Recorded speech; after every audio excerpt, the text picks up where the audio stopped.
everyone. Today I'm just had the opportunity to talk to Dr. Shoultz, and he's just going to answer a question about emotional intelligence. This is going to be part one of a 4-part series, so in the next few weeks you'll probably see some more. But today it's just about emotional intelligence and just kind of getting into this subject. So if you could, what is emotional intelligence to you? I think the best definition for me, Stephen, is better understanding yourself and understanding others. We found that to be the best correlation between effective leadership, a good manager of a team, being able to build good relationships. So understanding yourself, those things that motivate you, inspire you, and understanding others, what makes them tick, why are they doing what they do, is the best definition. Right. I think, and I've gotten an opportunity to sit in with a few sessions when you were actually working with people about their personalities. And one of the fascinating things that I had seen and I loved was your explanation of this right hand, left hand. And I know for viewers, they're probably going to be like, I don't know what he's talking about, but can you explain that a little bit more? Because I think it'll be very helpful. So one of the things I try to help people understand is you can still use the dominant parts of your personality while using the non-dominant parts of your personality to assist you. So I give people an example of if you're cutting a piece of meat, you're likely to cut it with your dominant hand. I'm right-handed, so I would cut it with my right hand. Mm-hmm. But I am going to use my left hand to hold the piece of meat down. It's not the dominant task, but it's really important and assists me. And I use this illustration a lot with physicians because they are using their hands constantly to assist when one hand's doing a dominant task and the other hand's assisting and helping. An example of this would be for extroverts. We love to share and talk and engage with people. That's our dominant feature. But you can really use listening, and you can learn to listen, which is more of a non-dominant feature. It'd be more of what an introvert does well or easily. Right.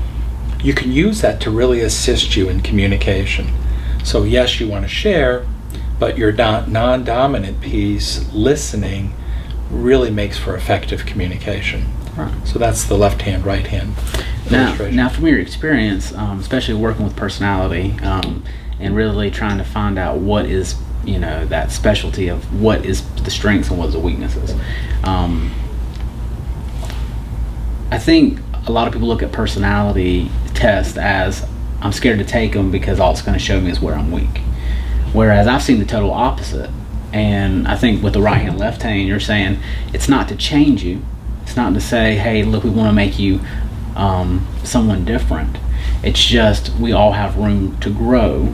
And the more that we grow with our left hand and right hand, the better we can cut that piece of steak. Mm-hmm. So with that being in mind, have you seen that sometimes when you're working with people where they think that, they're scared to get the results, but then Sure.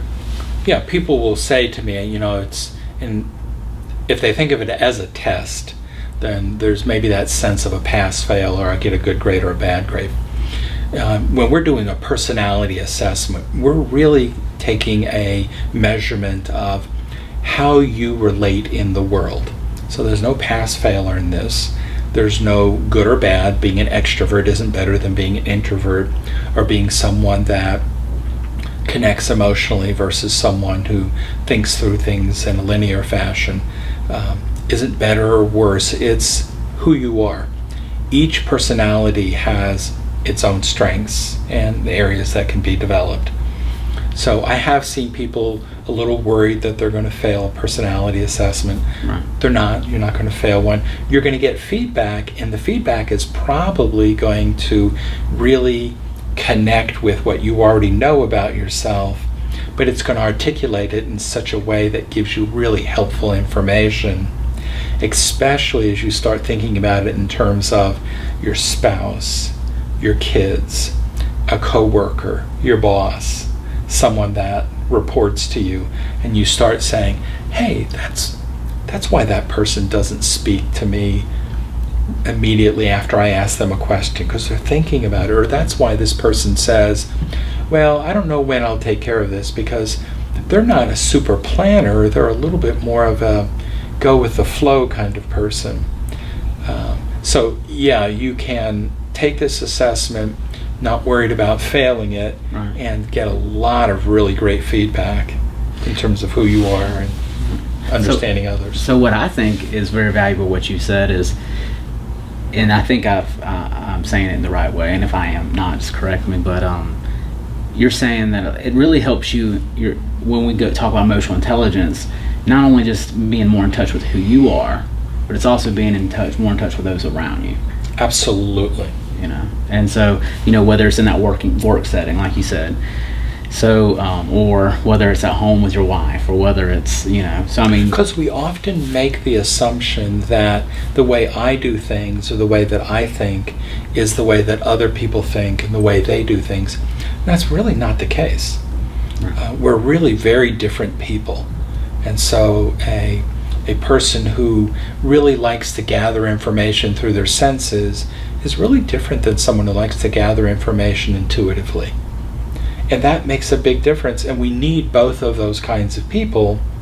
But if I'm one and don't fully understand that the people around me is the other, right, then I may be having expectations of them that aren't accurate.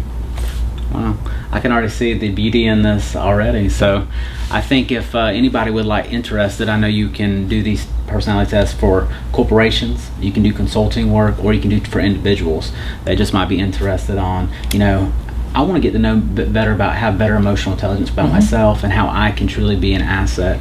I know you've also used this with marriages sometimes, to better understand your spouse. So there's so many different ways, and emotional intelligence is something that I think is very important for day-to-day life. And so, like I said, if this is something that actually has jarred your memory today, or really kind of got you excited and say, hey, I want to know more, please reach out to Palmetto Counseling Associates, and we'd love to help you. And we'll try to get you with this wonderful man here, and get you in there to be able to help you, your organization, or your family. Take care.